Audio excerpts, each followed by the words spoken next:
Selamat pagi sahabat Kristus yang setia. Mari kita awali kebaktian ini dengan menyanyikan pujian dari NKB 126.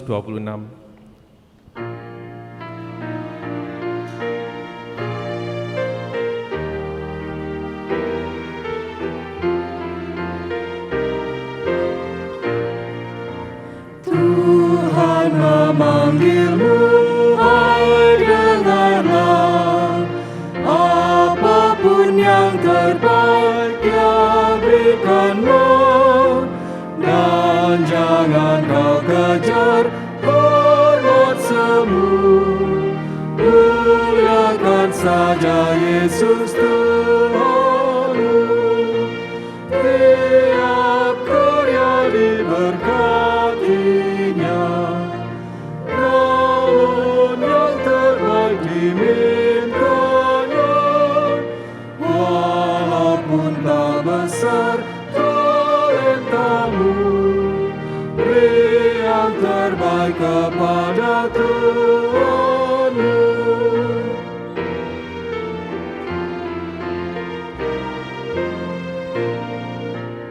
Sanjungan dunia jauhkanlah, dan jangan kau dengar godaannya. Layani Tuhanmu dalam jari, dalam hidupmu yang telah kau beri. Tiap karya diberkatinya, namun yang terbaik dimintanya. Walaupun tak besar talentamu, beri yang terbaik kepada Tuhanmu. Sahabat Kristus yang setia, mari kita awali kebaktian kita saat ini dengan pengakuan bahwa kebaktian ini berlangsung di dalam pertolongan Tuhan Sang Pencipta langit dan bumi.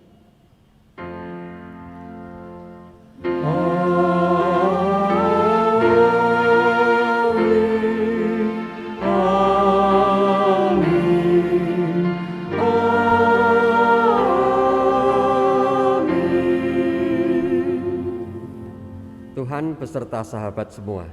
Dan beserta sahabat juga. Silakan duduk. Sahabat Kristus yang setia, firman Tuhan dalam Matius 4 ayat 19 mengatakan demikian. Yesus berkata kepada mereka, "Mari, ikutlah aku dan kamu akan kujadikan penjala manusia."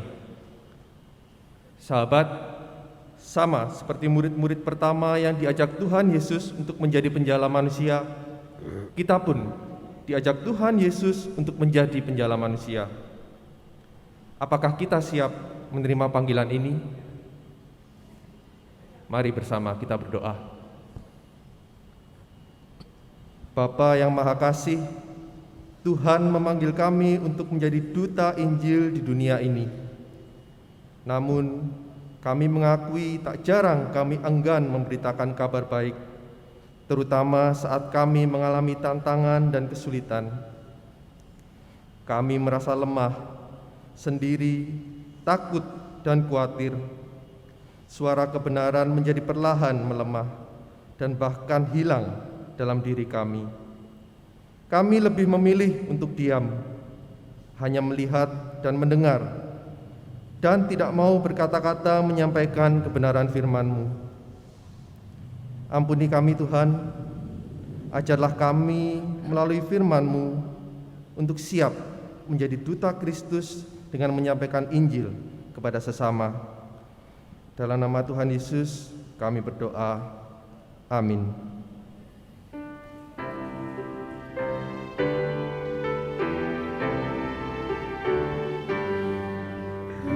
Yesus tebuslah segenap dosaku, ku rindu Kau tinggal terus di hatiku, lenyapkan berhala dan musuh keji, dan basuhlah daku menjadi bersih.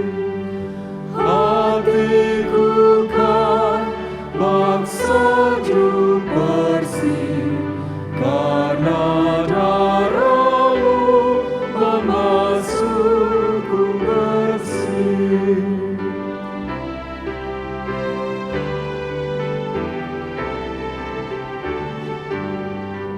Ya Yesus, dengarlah permohonanku, ku nantikan di kepada salib-Mu, demi keselamatan darah-Mu Kau beri. Oh, basuhlah daku menjadi bersih. Hatiku kan bersejuk bersih, karena darah-Mu membasuhku bersih. Saya undang sahabat untuk berdiri. Sahabat yang ada di rumah yang mengikuti melalui channel YouTube maupun sahabat yang berada di gedung gereja ini, sambutlah anugerah dari Tuhan yang saya bacakan dari 1 Petrus 2 ayat 9. Firman Tuhan mengatakan demikian. Tetapi kamulah bangsa yang terpilih, imamat yang rajani, bangsa yang kudus, umat kepunyaan Allah sendiri, supaya kamu memberitakan perbuatan-perbuatan yang besar dari Dia yang telah memanggil kamu keluar dari kegelapan kepada terangnya yang ajaib. Sahabat, sebagai umat Tuhan yang telah dipanggil keluar dari kegelapan kepada terangnya yang ajaib, marilah kita sekarang memberitakan perbuatan-perbuatan yang besar dari Tuhan. Demikianlah berita anugerah dari Tuhan. Syukur kepada Allah.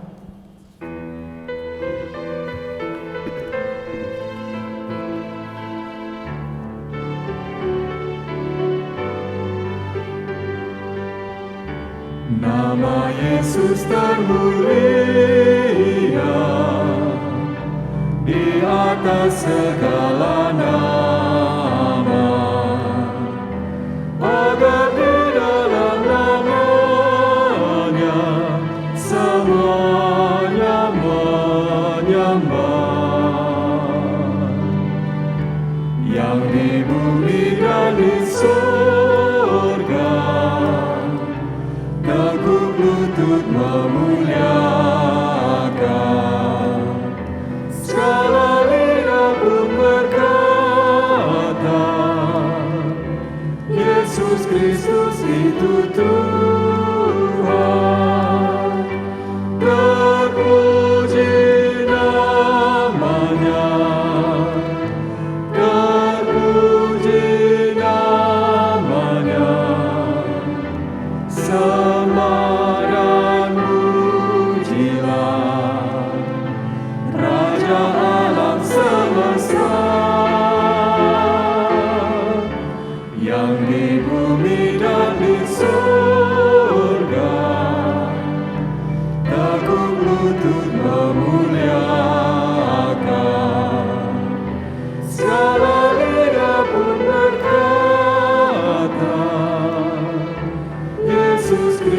itu Tuhan.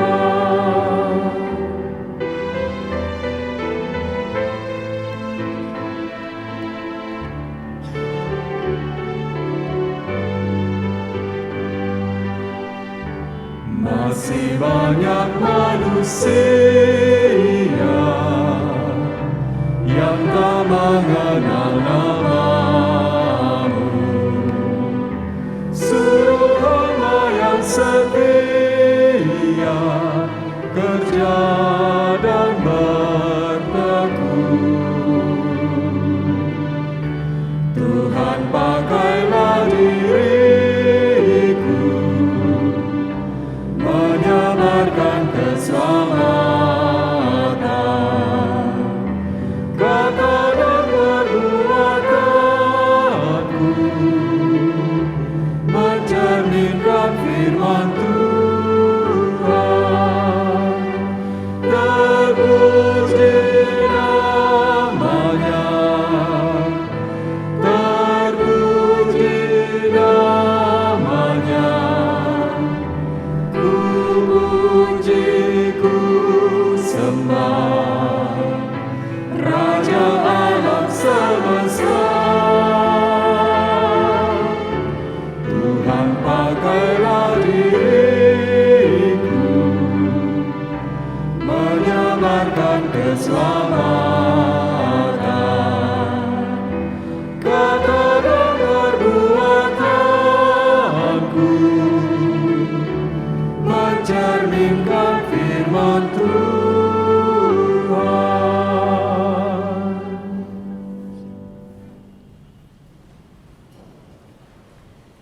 Baik sahabat yang di rumah maupun yang ada dalam gedung gereja, kita akan bersama-sama merenungkan dan mempergumulkan firman Tuhan. Mari kita persiapkan hati kita, kita berdoa mohon pertolongan Tuhan. Mari kita berdoa. Tuhan Yesus Sang Firman yang hidup, kami datang kepada Tuhan saat ini. Kami duduk diam di bawah kaki-Mu untuk mendengarkan pengajaran Tuhan. Karena itu Tuhan, bersabdalah kepada kami. Dan biarlah kiranya Roh Kudus menjamah hati akal budi kami, dan Roh Kudus yang membuka hati akal budi kami untuk firman Tuhan yang akan Tuhan berikan kepada kami, supaya kami dapat menerimanya, kami dapat mengerti dengan baik, dan Roh Kudus juga yang menolong kami untuk melakukan firman Tuhan itu, mengejawantahkan dalam kehidupan kami hari demi hari. Tuhan, tolong kami semua. Pakailah hamba-Mu yang Tuhan percaya untuk memberitakan firman Tuhan. Mampukan hamba-Mu dengan pertolongan Tuhan, Roh Kudus menjamah lidah bibirnya, supaya hamba-Mu dapat berbicara, memberitakan, menguraikan firman Tuhan seturut dengan kehendak Tuhan saja. Terima kasih Bapa, di dalam nama Tuhan Yesus kami berdoa. Amin. Baik sahabat, kita akan bersama-sama merenungkan firman Tuhan dari Lukas 10 ayat 1 sampai 11, dilanjutkan dengan ayat 16 sampai 20. Silahkan sahabat mempersiapkan bacaan kita, buka Alkitab kita. Ya, setelah dibuka, nanti kalau sudah selesai membaca jangan ditutup lagi, ikuti dengan seksama yang kita baca ini. Lukas 10 ayat 1 sampai 11 dilanjutkan dengan 16 sampai 20. Saya akan membacakan untuk sahabat semua yang demikian firman Tuhan. Kemudian daripada itu Tuhan menunjuk 70 murid yang lain, lalu mengutus mereka berdua-dua mendahuluinya ke setiap kota dan tempat yang hendak dikunjunginya. Katanya kepada mereka, tuaian memang banyak, tetapi pekerja sedikit. Karena itu mintalah kepada Tuhan yang empunya tuaian, supaya ia mengirimkan pekerja-pekerja untuk tuaian itu. Pergilah, sesungguhnya aku mengutus kamu seperti anak domba ke tengah-tengah serigala. Janganlah membawa pundi-pundi atau bekal atau kasut, dan janganlah memberi salam kepada siapapun selama dalam perjalanan. Kalau kamu memasuki suatu rumah, katakanlah lebih dahulu, damai sejahtera bagi rumah ini. Dan jikalau di situ ada orang yang layak menerima damai sejahtera, maka salammu itu akan tinggal atasnya. Tetapi jika tidak, salammu itu kembali kepadamu. Tinggallah dalam rumah itu, makan dan minumlah apa yang diberikan orang kepadamu, sebab seorang pekerja patut mendapat upahnya. Janganlah berpindah-pindah rumah. Dan jikalau kamu masuk ke dalam sebuah kota dan kamu diterima di situ, makanlah apa yang dihidangkan kepadamu, dan sembuhkanlah orang-orang sakit yang ada di situ, dan katakanlah kepada mereka, kerajaan Allah sudah dekat padamu. Tetapi jikalau kamu masuk ke dalam sebuah kota dan kamu tidak diterima di situ, pergilah ke jalan-jalan raya kota itu dan serukanlah juga debu kotamu yang melekat pada kaki kami kebaskan di depanmu. Tetapi ketahuilah ini, kerajaan Allah sudah dekat. Ayat yang ke-16, barang siapa mendengarkan kamu, ia mendengarkan aku, dan barang siapa menolak kamu, ia menolak aku, dan barang siapa menolak aku, ia menolak dia yang mengutus aku. Kemudian ke-70 murid itu kembali dengan gembira dan berkata, Tuhan, juga setan-setan takluk kepada kami demi namamu. Lalu kata Yesus kepada mereka, aku melihat iblis jatuh seperti kilat dari langit. Sesungguhnya aku telah memberikan kuasa kepada kamu untuk menginjak ular dan kalajengking, dan kuasa untuk menahan kekuatan musuh, sehingga tidak ada yang membahayakan kamu. Namun demikian janganlah bersukacita karena roh-roh itu takluk kepadamu, tetapi bersukacitalah karena namamu ada terdaftar di sorga. Demikianlah Injil Tuhan Yesus Kristus, dan berbahagialah setiap orang yang mendengarkan sabda Allah, mempergumulkan dan melakukan dalam hidupnya setiap hari. Haleluya. Haleluya, haleluya, haleluya.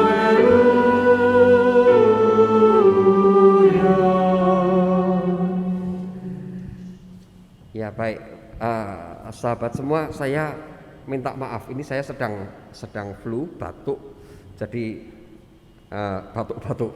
Ya, saya mohon izin saya minum dulu sebentar ya.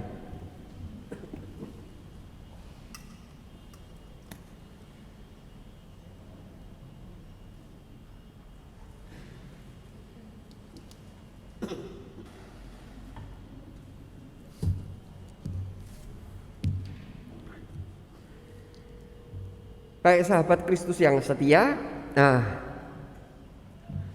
tema kita hari ini adalah menjadi duta Kristus bagi dunia. Ya, maksudnya menjadi duta Kristus bagi dunia itu adalah tentang mengabarkan Injil. Mengabarkan Injil itu adalah tugas yang diberikan kepada setiap murid Tuhan Yesus. Jadi kalau kita mengaku bahwa kita adalah murid Tuhan Yesus, maka kita juga mendapatkan tugas yang sama untuk memberitakan Injil. Murid Tuhan Yesus itu bukan hanya 12 orang, ya, bukan hanya 12 orang, juga bukan hanya 70 orang yang tadi kita baca dalam Alkitab, bukan hanya itu. Jadi bukan hanya 12, bukan hanya 70, tapi semua orang di seluruh dunia ini yang mengaku diri sebagai murid Tuhan Yesus, semuanya mendapatkan tugas yang sama. Untuk apa? Memberitakan Injil. Termasuk kita yang di GKI Tumapel. Saya, para penatua, juga Bapak Ibu semua yang ada dalam gedung gereja ini, maupun yang mengikuti dari rumah. Semua yang mengaku diri sebagai pengikut Tuhan Yesus, kita punya tugas untuk memberitakan Injil. Nah, untuk memberitakan Injil ini kita harus terlebih dahulu tahu sebetulnya Injil itu apa. Ya, ini kan kalau kita cerita, saya membandingkan saja ya, seperti seorang sales.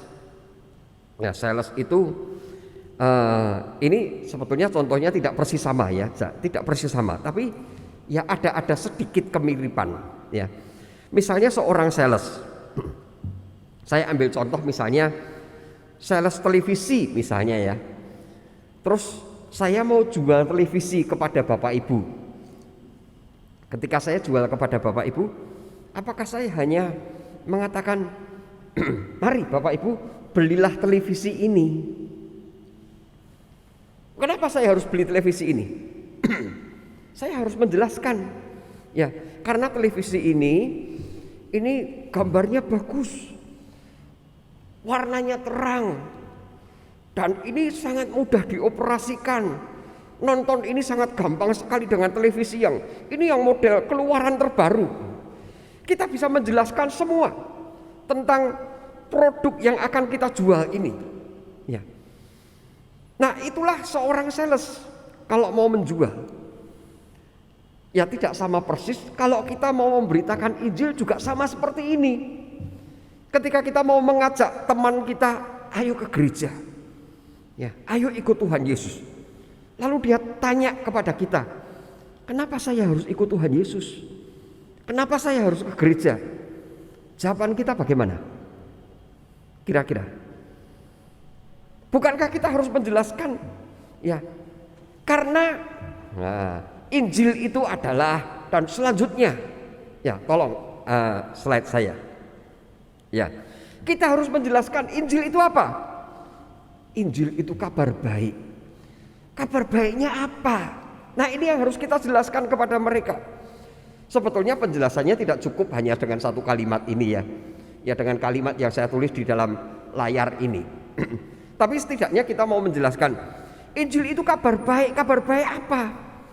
Kabar baik tentang kasih Allah kepada dunia ini, dunia yang berdosa ini, dan Allah mau menyelamatkan dunia ini dari dosa dengan mengutus anaknya Tuhan Yesus Kristus yang berkorban di kayu salib.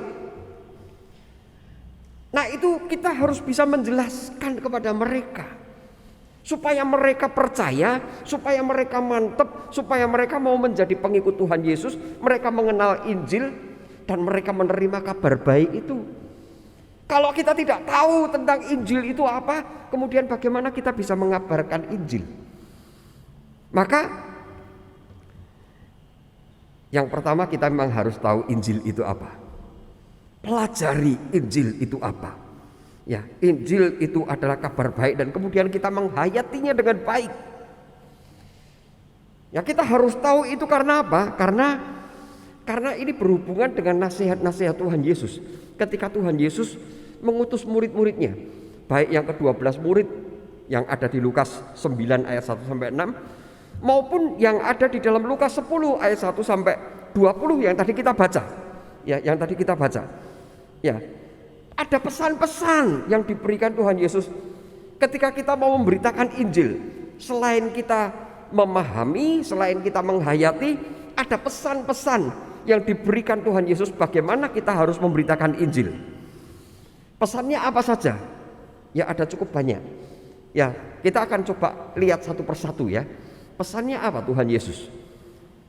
Yang pertama, pesan Tuhan Yesus apa?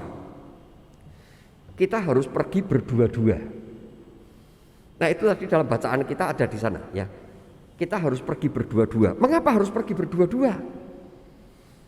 Karena kalau berdua itu kita bisa saling mengingatkan. Yang pertama itu kita bisa saling mengingatkan. Tidak ada orang yang sempurna yang bisa ingat semuanya. Maka kalau kita lupa, ada teman kita yang mengingatkan. Tidak ada orang yang sempurna. Maka kita bisa berbuat salah. Ya, semua orang, saya bisa berbuat salah. Sahabat semua juga bisa berbuat salah. Jadi ketika kita melakukan kesalahan, ada teman kita yang mengingatkan kita supaya kita bisa diluruskan kembali. Nah, itu yang pertama. Kalau kita punya teman, ada yang mengingatkan, ada yang membetulkan kita.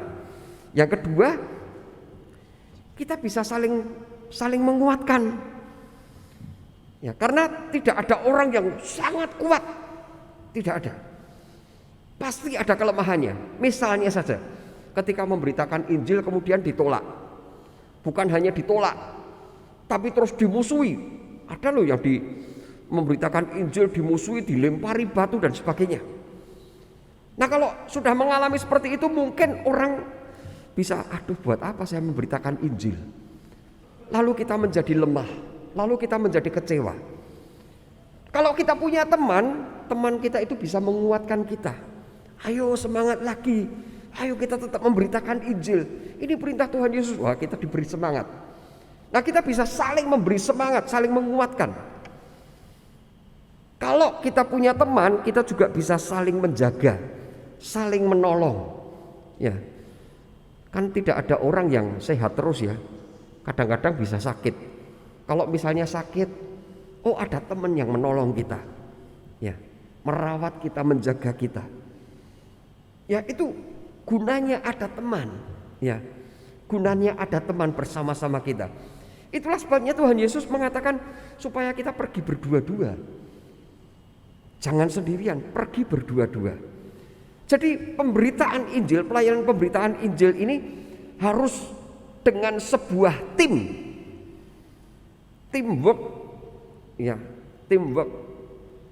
Artinya sebetulnya Tuhan Yesus mau mengatakan ya bukan hanya berdua saja sih, bisa saja lebih, bisa saja, ya, bisa berdua, bisa bertiga, ya, bisa saja lebih. Tapi jangan sendiri, maksudnya begitu, ya, jangan sendiri. Kenapa? Ya itu tadi sudah saya ceritakan di depan tadi. Oleh sebab itu kalau ini merupakan tim, karena ini tim, maka tim ini harus kompak, tim ini harus saling mengasihi. Ya, tim ini harus saling mendukung, harus saling menguatkan. Kalau tim ini pecah, bertengkar sendiri, ya sudah tidak jadi tim. Ya, oleh sebab itulah maka kalau pergi berdua-dua, ya harus kompak, saling mengasihi, saling mendukung, saling melengkapi. Itu yang pertama. Pesan yang kedua, next. Supaya kita minta tambahan pekerja. Loh, kenapa harus minta tambahan pekerja? Ya kalau terlalu sedikit itu tidak efektif, tidak efisien. Ya, coba kita bayangkan misalnya di Malang ini, seluruh Malang ini yang memberitakan Injil 1 orang. Terus dibandingkan kalau di Malang ini yang memberitakan Injil ada 100 orang. Kira-kira lebih cepat mana? Pasti lebih cepat yang 100. Yang satu ini pasti tidak efektif, tidak efisien kerjanya. Oleh sebab itu disuruh minta tambahan pekerja. Nah, pekerja itu seringkali kita punya gambaran yang disebut dengan pekerja itu ya pendeta. Ya, pendeta. Supaya minta tambahan adanya pendeta gitu. Ya, misal kita yang kita pikirkan selalu seperti itu gitu. Ya, itu tidak salah. Tidak salah ya. Ya. Oleh sebab itu kalau ada di antara Bapak Ibu yang punya anak-anak baru lulus sekolah SMA, mau sekolah teologi, mau jadi pendeta, ya boleh loh, silahkan, ya silahkan, boleh nanti menghubungi saya atau menghubungi penatua, ya anak saya mau jadi pendeta. Kenapa? Dulu pernah ada beberapa waktu yang lalu itu, beberapa tahun yang lalu ya, pernah ada, wah GKI sekarang sudah banyak loh lulusannya, ini sudah cukup sekarang gitu. Tapi setelah lewat beberapa tahun kemudian kita sudah bilang lagi kita kekurangan, masih ada kekurangan. Ya memang betul ya, yang mau jadi pendeta itu terlalu sedikit, yang masuk sekolah teologi itu terlalu sedikit. Karena itu kalau ada di antara anak-anak Bapak Ibu atau saudara-saudara sendiri yang baru selesai sekolah, saya mau jadi pendeta, silahkan ya hubungi saya, hubungi para penatua, nanti kita akan beritahu caranya untuk masuk sekolah teologi. Ya, nah itu kalau pendeta. Tapi pekerja itu kan bukan hanya pendeta. Lalu siapa? Ya semua orang. Karena yang bertugas untuk memberitakan Injil bukan hanya pendeta, tapi saudara-saudara semua, Bapak Ibu, saudara-saudara semua. Kenapa kok harus minta? Nah karena banyak orang yang menolak. Biasanya kan kita menolak, saya ini repot. Bagaimana saya bisa memberitakan Injil, pekerjaan saya sendiri aja repot. Saya tidak mungkin saya bisa memberitakan Injil kalau saya repot. Tuh Bapak Ibu, itu cara berpikir yang selama ini sebetulnya tidak benar. Ya, cara berpikirnya tidak seperti itu memberitakan Injil. Kenapa? Karena memberitakan Injil itu tidak harus secara khusus saya meninggalkan kantor, saya meninggalkan pabrik, kemudian saya pergi memberitakan Injil. Tidak begitu. Ya, tidak begitu. Tapi caranya begini. Kita memberitakan Injil sesuai dengan profesi kita. Katakan misalnya profesi kita adalah guru. Ketika kita mengajar anak-anak, bisa enggak kita memberitakan Injil di sana? Bisa. Justru ketika kita mengajar itu kita juga memasukkan Injil di sana. Dan kalau kita menjadi guru, murid kita itu beragam macam-macam sekali. Ya, kita bisa memberitakan Injil kepada siapapun di sana. Ya, anak-anak kita yang kita didik itu dengan profesi kita sebagai guru. Ya, tadi lagu yang terakhir tadi memperhatikan syairnya. Ya, kata dan perbuatanku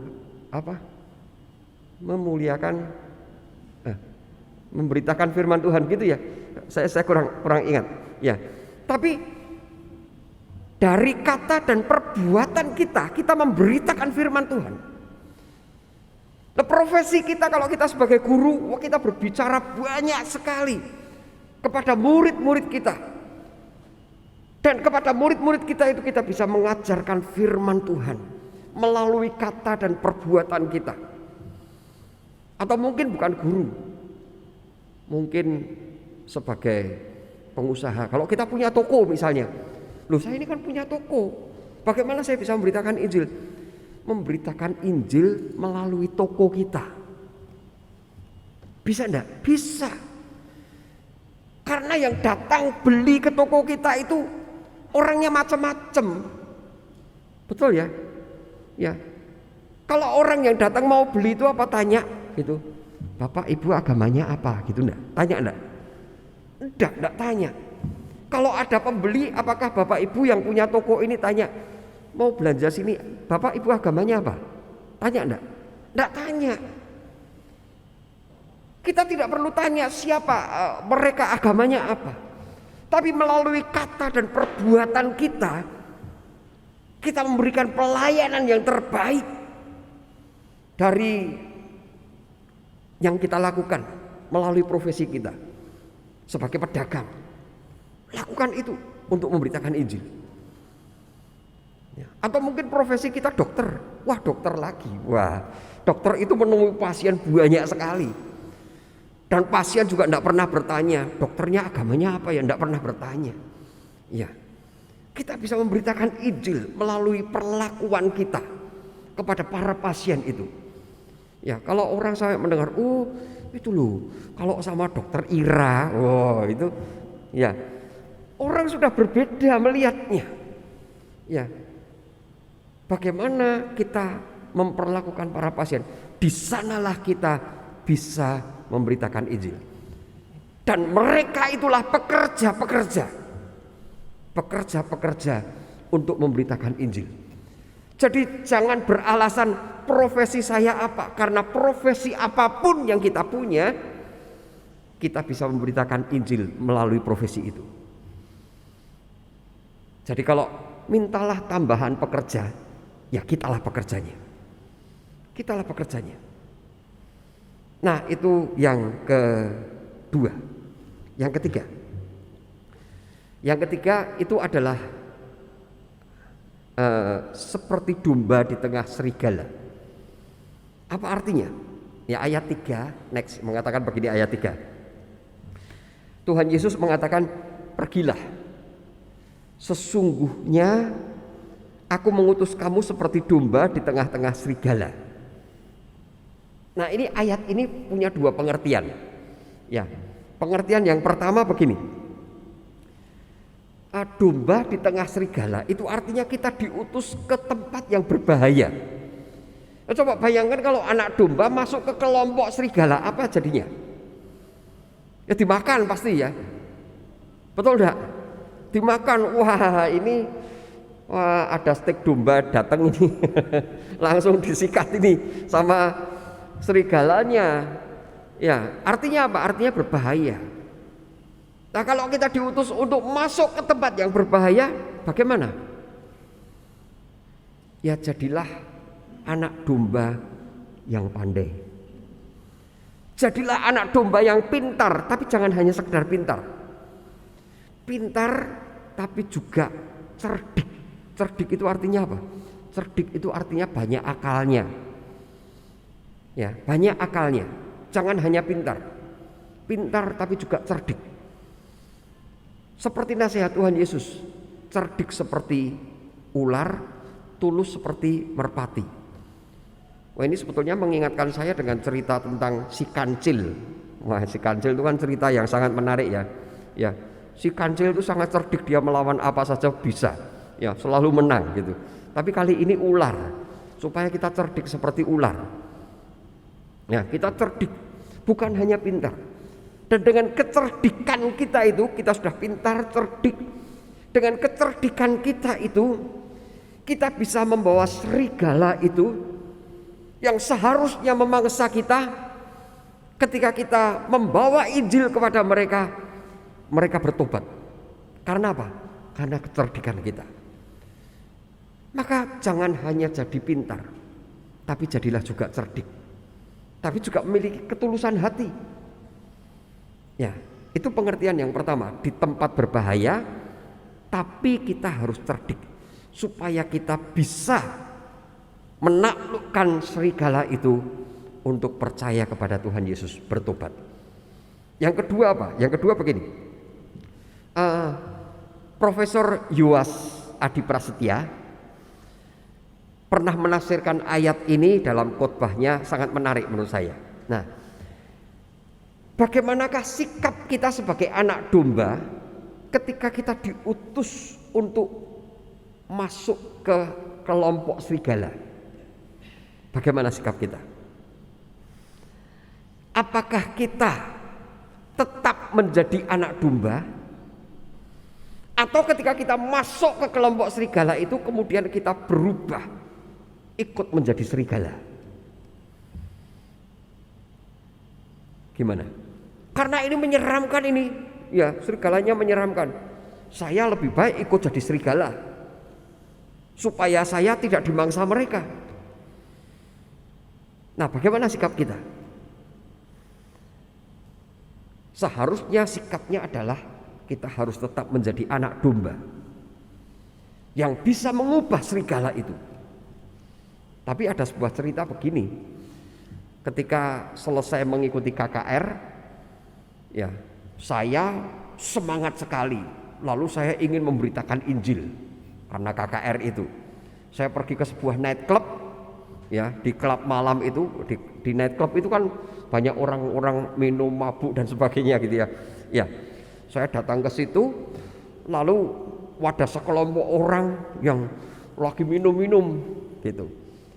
Saya mau memberitakan Injil kepada mereka, mengingatkan supaya jangan mabuk. Lalu saya datangi mereka, ya, tapi mereka terlalu banyak. Orang mabuk diajak bicara tidak bisa ini, ya. Mereka tertawa-tertawa dan seterusnya. Lalu mereka malah mengajak saya, ditarik-tarik, ayo sini minum. Wah, sodorkan gelasnya, ayo minum. Terus akhirnya saya minum, ya, karena berpikir kalau saya minum saya nanti bisa berbaur dengan mereka. Ya, setelah minum saya mabuk, betul berbaur dengan mereka. Jadi artinya saya tidak menjadi anak domba lagi, tapi saya menjadi serigala, sama seperti mereka. Artinya saya tidak jadi menginjili mereka, tapi mereka yang dalam tanda kutip menginjili saya. Bukan mereka yang berubah, tapi saya yang berubah. Jadi hati-hati ketika kita memberitakan Injil. Ya. Jadi maksud Profesor Yuas adalah ketika kita berada di tempat berbahaya, berhati-hatilah. Tetap cerdik seperti ular, tapi tulus seperti merpati. Berhati-hatilah supaya kita tetap membawa Injil. Ya, bukan kemudian dalam tanda kutip kita diinjili mereka sehingga mengikuti mereka. Ya, itu yang ketiga. Hati-hati ya dengan itu. Yang keempat, jangan membawa bekal Kenapa kok tidak boleh membawa bekal? Karena kita diingatkan supaya ketika kita memberitakan Injil, kita tetap percaya kepada Tuhan, kita tetap bersandar kepada Tuhan, kita tetap pasrah kepada Tuhan. Karena Tuhan yang akan memeliharakan kita. Makanya jangan membawa bekal, jangan membawa kasut, jangan membawa pundi-pundi. Ya. Supaya apa? Supaya kita tetap pasrah percaya kepada Tuhan. Tidak menggantungkan kepada kehebatan kita, tidak menggantungkan kepada kemampuan kita, tapi kita tetap bergantung kepada Tuhan. Dan Tuhan yang akan memelihara kita. Percayalah itu. Ya, ini hanya bisa dilakukan karena kalau kita beriman. Kalau kita tidak beriman, ya kita tidak akan sanggup melakukannya. Kita harus percaya. Ya. Ada seorang teman pernah cerita begini. Nah, anakku ini sangat aktif di gereja. Ya. Aku takut loh. Kenapa kok takut? Takutnya kalau nanti dia jadi pendeta. Rupanya dia takut kalau anaknya jadi pendeta karena aktif di gereja. Ya, kenapa? Ya, kata si teman ini, jadi pendeta itu hidupnya susah katanya. Ya, hidupnya susah jadi pendeta itu. Nah, kalau orang sudah punya pandangan seperti ini, ya kita tidak bisa memberitakan Injil dengan jangan membawa bekal. Wah. Ya. Nah, kita hanya diingatkan bahwa Tuhan yang akan memelihara kita. Yang kelima, yang kelima adalah memberi salam. Memberi salam itu adalah sebuah indikator apakah kita akan diterima atau ditolak. Memberi salam itu sebetulnya biasa, ya. Tapi kita tidak usah ikut-ikut lah ya. Kalau teman-teman kita yang Muslim itu punya salam, mengucapkan salam kalau mau masuk rumah, assalamualaikum dan selanjutnya begitu. Oh, kalau kita orang Kristen salamnya apa? Kalau mau masuk rumah, shalom elechem, harus begitu. Tapi apa begitu kira-kira? Bapak Ibu melakukan itu? Enggak, cuma kalau persekutuan aja shalom gitu ya. Ya. Kalau persekutuan aja begitu, ya. Tapi sebetulnya kita punya salam sendiri. Ya, salam yang sangat Indonesia. Apa itu? Selamat pagi, selamat siang, gitu. Jadi kalau mau memberi salam jangan hanya mengucapkan pagi, siang, jangan hanya begitu. Karena yang penting apanya? Yang penting selamatnya. Ya, justru malah itu seringkali dibuang pagi, siang, gitu. Ucapkan selamat pagi, selamat siang. Mengapa? Karena kita mau mengatakan pagi ini kamu selamat, siang ini kamu selamat. Itu loh yang dimaksud. Makanya ucapkan dengan lengkap selamat pagi, selamat siang. Ketika kita mau masuk ke rumah orang, selamat pagi, selamat siang. Mau telepon juga selamat pagi, selamat siang dan selanjutnya. Ya, salam ini menjadi sangat penting. Ya, sangat penting. Karena orang bisa diterima, bisa ditolak. Nah, kalau diterima, salam itu datang ke rumah itu, maka masuklah ke rumah itu, tinggallah di situ, jangan pindah-pindah, makanlah dan minumlah apa yang disajikan, yang disuguhkan oleh orang yang punya rumah itu. Ya. Tapi ingat ya, jangan pakai aji mumpung, ya, mumpung disuguhi, ya. Terus kita wah ini gitu. Tidak seperti itu. Ya. Nah, kita memberi salam itu akan menunjukkan bagaimana kedatangan kita ini punya niat yang baik. Kedatangan kita itu punya maksud baik. Ya. Makanya kita memberi salam. Ya, salam itu menunjukkan kepada kita, oh salam itu sangat baik loh. Coba salamnya teman-teman kita yang Muslim itu. Assalamualaikum warahmatullahi wabarakatuh. Apa artinya? Ya.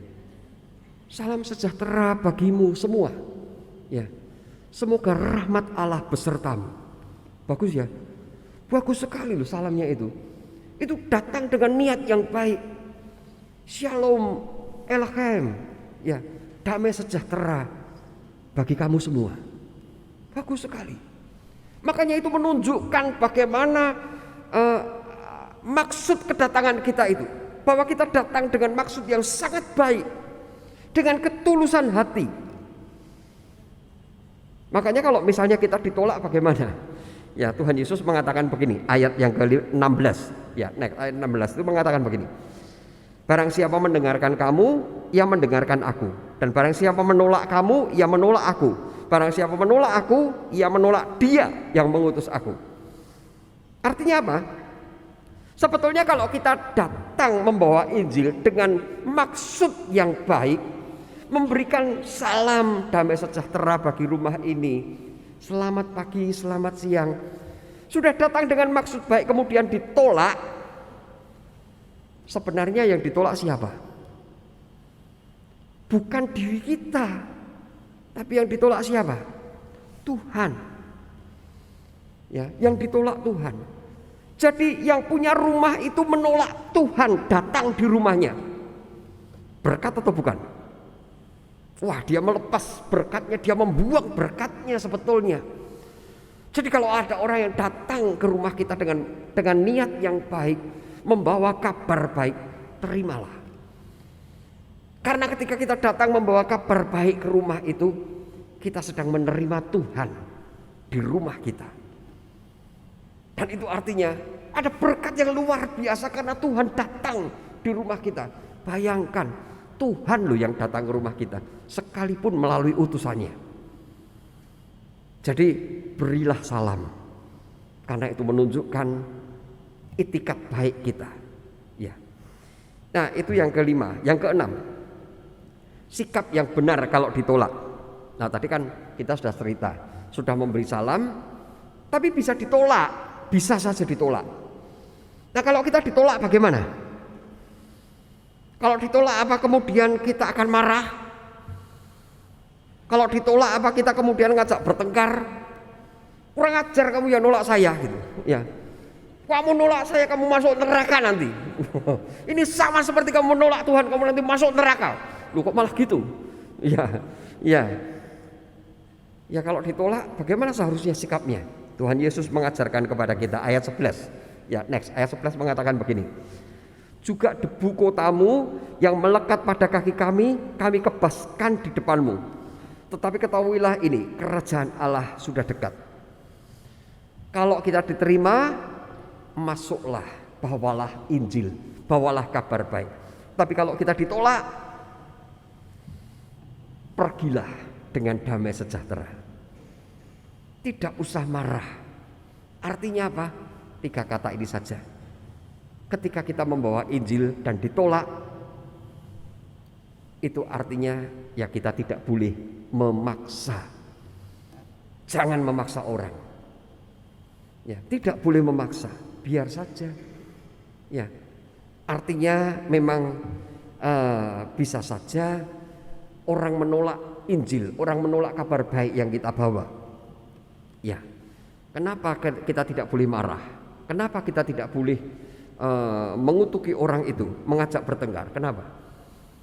Karena Injil yang kita bawa adalah kabar baik. Maka Injil yang kita bawa itu harus kita bawa di dalam kasih, bukan di dalam permusuhan, bukan di dalam pertengkaran. Sahabat, Injil yang dibawa Tuhan Yesus adalah kabar baik bagi dunia, ya, bagi dunia, bukan hanya bagi manusia, tapi bagi dunia, baik itu manusia maupun ciptaan yang lain, makhluk yang lain, hewan, tumbuh-tumbuhan dan sebagainya. Ya, itu kabar baik bagi semua. Loh, kok bisa? Ya, Tuhan Yesus kalau Yohanes 3 ayat 16 itu, karena begitu besar kasih Allah akan dunia ini.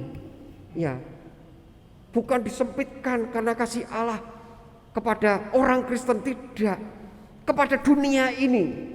Dunia ini, yang ada di dunia ini apa? Ya, manusia dan segala macam isinya, makhluk ciptaan yang lain semuanya ada.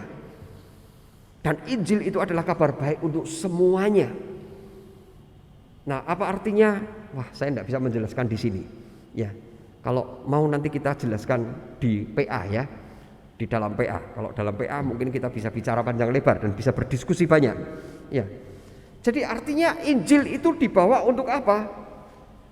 Memberi kebaikan. Next, tadi yang terakhir. Tolong, ya. Injil itu kabar baik. Maka Injil itu harus memberi kebaikan untuk siapa? Untuk dunia, manusia dan semua makhluk ciptaan Allah. Sehingga dunia ini mengalami shalom, mengalami damai sejahtera karena Injil yang kita bawa kepada dunia ini. Jadi sebagai duta Kristus ya, di dunia ini, mari kita terus belajar, membekali diri supaya kita mengerti apa artinya Injil, sehingga kalau kita bisa menjadi duta Kristus, bukan hanya menjadi duta Kristus yang pintar tapi juga cerdik.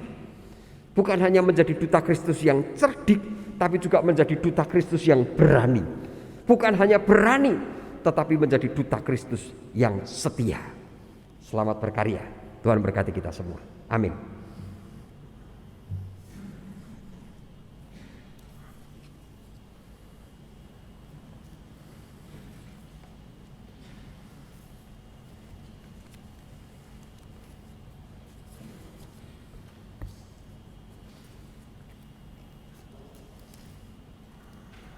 Saya undang saudara-saudara untuk berdiri.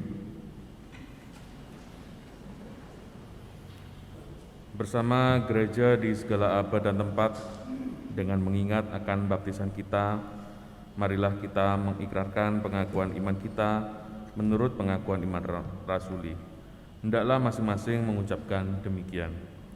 Aku percaya kepada Allah, Bapa yang Maha Kuasa, Khalik langit dan bumi, dan kepada Yesus Kristus, anaknya yang tunggal Tuhan kita, yang dikandung dari Roh Kudus, lahir dari darah Maria, yang menderita sengsara di bawah pemerintahan Pontius Pilatus, disalibkan, mati dan dikuburkan, turun ke dalam kerajaan maut. Pada hari yang ketiga, bangkit pula dari antara orang mati, naik ke surga, duduk di sebelah kanan Allah, Bapa yang Maha Kuasa. Dan dari sana ia akan datang untuk menghakimi orang yang hidup dan yang mati. Aku percaya kepada Roh Kudus, gereja yang kudus dan am, persekutuan orang kudus, pengampunan dosa, kebangkitan orang mati, dan hidup yang kekal. Amin. Silakan duduk.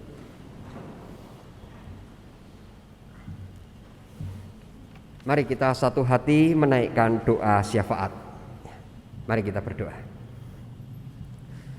Bapa Surgawi, terima kasih atas firman Tuhan yang kami renungkan pagi ini. Kami juga bersyukur karena Tuhan mempercayakan pemberitaan Injil kepada kami, anak-anak-Mu yang terbatas ini. Mohon Tuhan berkenan memperlengkapi kami dan menyertai kami di dalam kuasa Roh Kudus, agar kami dapat menjadi utusan Injil yang cerdik seperti ular, tapi tulus seperti merpati. Kami juga menjadi utusan Injil yang berani, tapi juga taat dan setia. Tolonglah kami Tuhan dalam berkarya. Ya Bapa, perkenankan kami saat ini memohon kepada Tuhan untuk kehidupan bangsa dan negara kami, Indonesia. Hingga hari ini kami masih terus berhadapan dengan pandemi COVID-19. Tolonglah pemerintah Indonesia dan seluruh masyarakat Indonesia agar kami mampu bekerja sama dengan kompak untuk mengatasi pandemi ini. Kiranya kami semua selalu patuh melakukan protokol kesehatan agar penyebaran virus corona ini dapat dihentikan.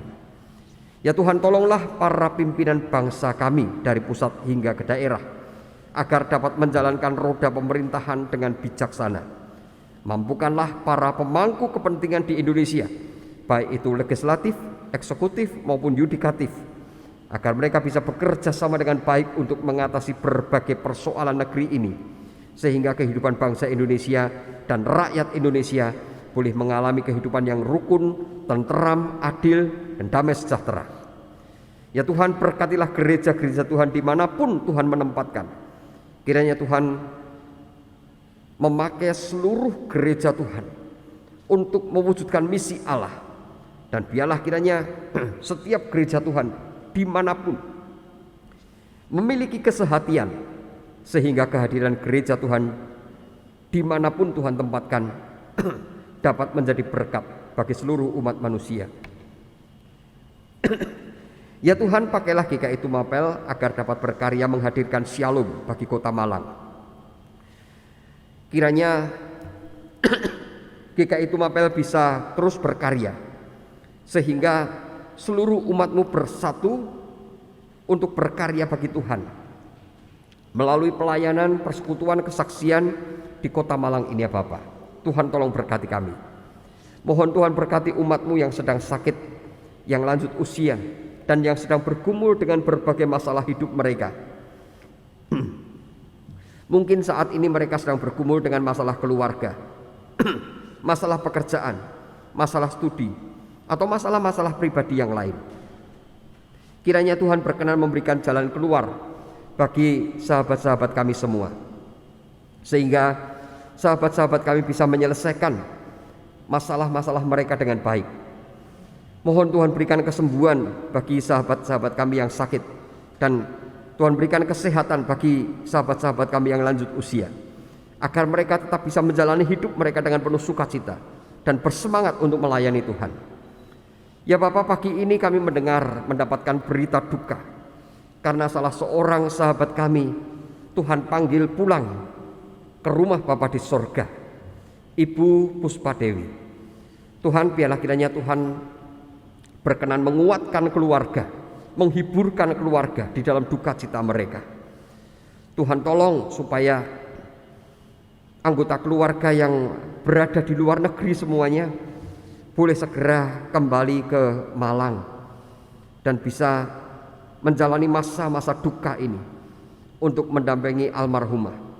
Tuhan berkati semua pelayanan yang akan dilakukan agar semuanya berjalan dengan lancar. Ya Tuhan, kami juga mohon untuk Sekolah Kristen Petra Malang dan Asrama Sinar Kasih. Tuhan berkati para guru yang mendidik.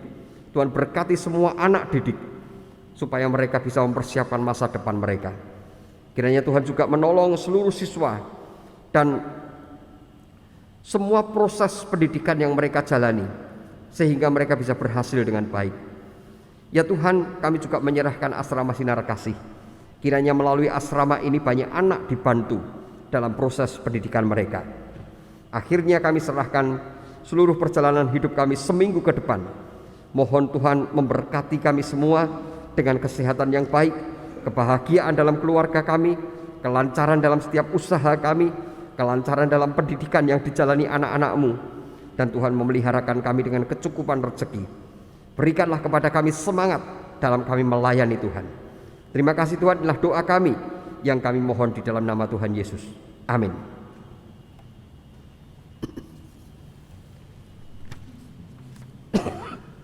Sahabat Kristus yang setia, mari kita ikuti bersama warta video berikut ini.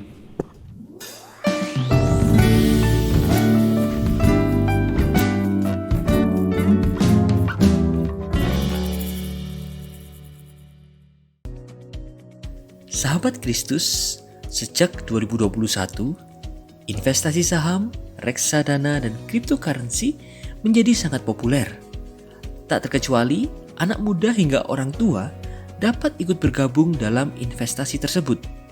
Apalagi saat ini dengan banyaknya aplikasi, investasi menjadi semakin mudah dilakukan. Bentuk-bentuk investasi di atas dapat mengundang pro dan kontra dalam kekristenan. Ada pandangan bahwa investasi bukanlah bekerja seperti yang difirmankan Tuhan, karena hanya fokus pada keuntungan materi atau kita kenal dengan istilah cuan. Namun, ada pandangan lain yang menganggap investasi adalah salah satu bentuk pekerjaan di era modern. Lalu, bagaimana pandangan Kristen akan hal ini? Apakah hal ini sejalan dengan kata Alkitab? Bagaimana kita sebagai orang Kristen menyikapi tren investasi ini?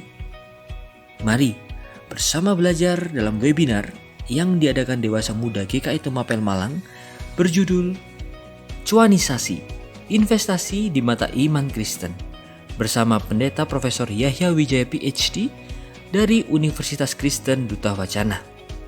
Hari Sabtu 9 Juli pukul 6 sore melalui media Zoom dan YouTube. Bagi sahabat yang ingin bergabung dalam webinar, dapat mendaftar melalui Natasha di nomor WhatsApp yang tertera pada layar. Mari bersama belajar untuk menjadi bijak dalam menyikapi investasi. Shalom sahabat Kristus, mulai tanggal 3 Juli 2022, kebaktian umum onsite GKI Tumapel akan diadakan 2 kali, yaitu pukul 7.30 dan 9.30. Sedangkan kebaktian secara live streaming akan diadakan 1 kali pukul 9.30 melalui YouTube channel GKI Tumapel Malang. Untuk hadir dalam kebaktian onsite, sahabat tidak perlu mendaftar serta tidak ada batasan usia. Hal-hal yang perlu diperhatikan saat akan hadir dalam kebaktian adalah sebagai berikut.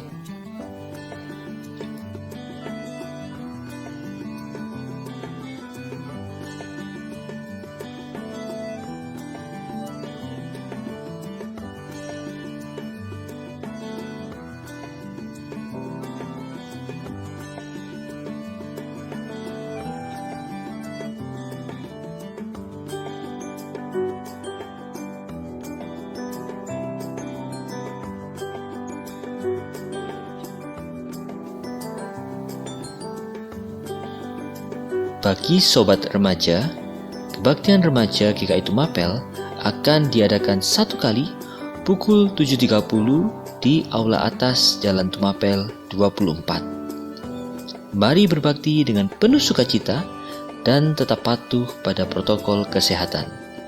Tuhan Yesus memberkati.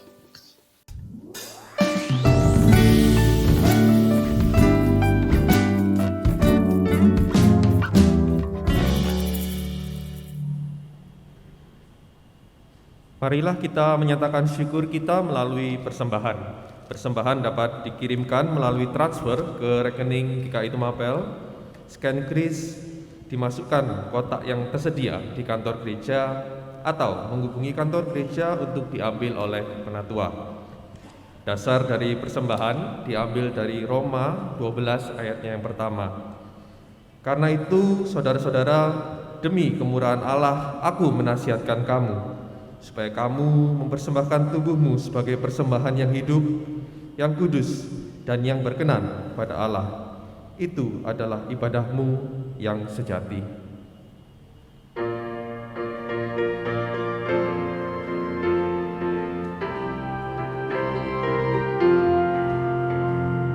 Bagi Yesus kuserahkan hidupku seluruhnya.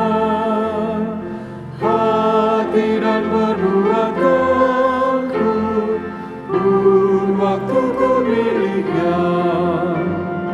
Bagi Yesus semuanya pun waktuku miliknya. Bagi Yesus semuanya pun waktuku miliknya.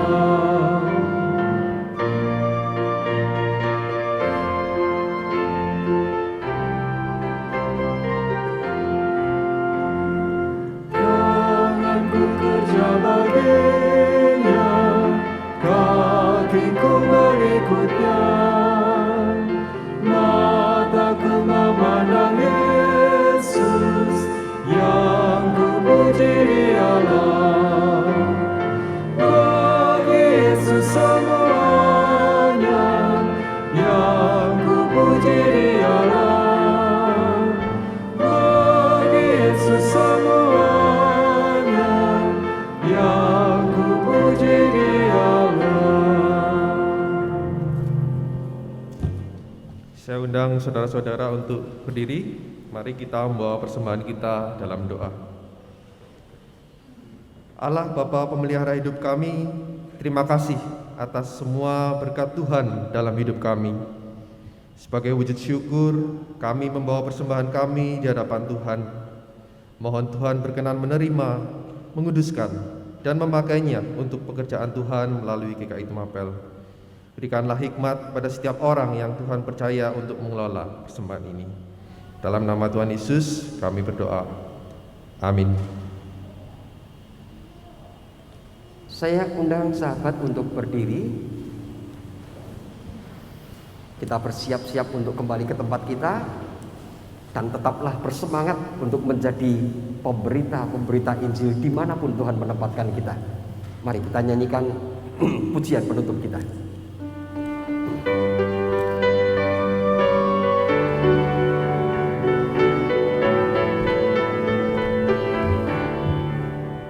Mari sebarkan Injil ke seluruh dunia.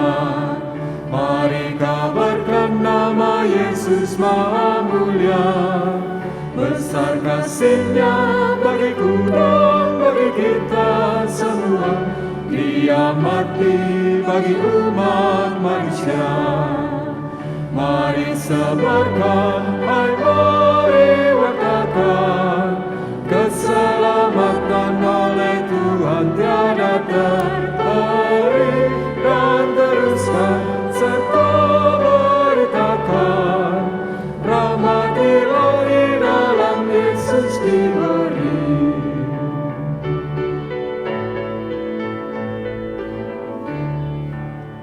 Bukalah hatimu, mari terima Dia. Buanglah congkakmu dan tetaplah percaya. Dekatlah Yesus Tuhanmu agar hidupmu berseri. Segala puji bagi Tuhan diberi. Mari sebarkan, hai mari wartakan, keselamatan oleh Tuhan tiada terperi, dan teruskan serta beritakan, rahmat Ilahi dalam Yesus diberi. Sahabat, sekarang arahkanlah hatimu kepada Tuhan. Kami mengarahkan hati kami kepada Tuhan. Jadilah saksi Kristus Syukur kepada Allah, dan terpujilah Tuhan. kini dan selamanya. Sekarang sambutlah berkat Tuhan. Tuhan memberkati engkau dan melindungi engkau. Tuhan menyinari engkau dengan wajah-Nya dan memberi engkau kasih karunia. Tuhan menghadapkan wajah-Nya kepadamu dan memberi engkau damai sejahtera. Amin.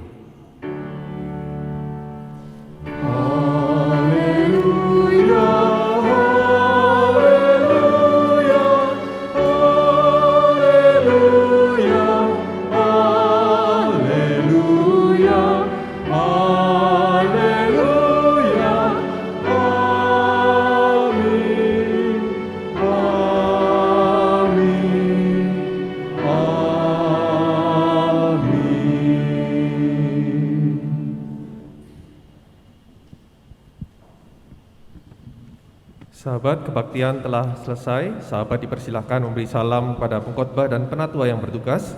Setelah itu dipersilahkan meninggalkan ruang kebaktian melalui pintu keluar. Selamat hari Minggu, Tuhan Yesus memberkati.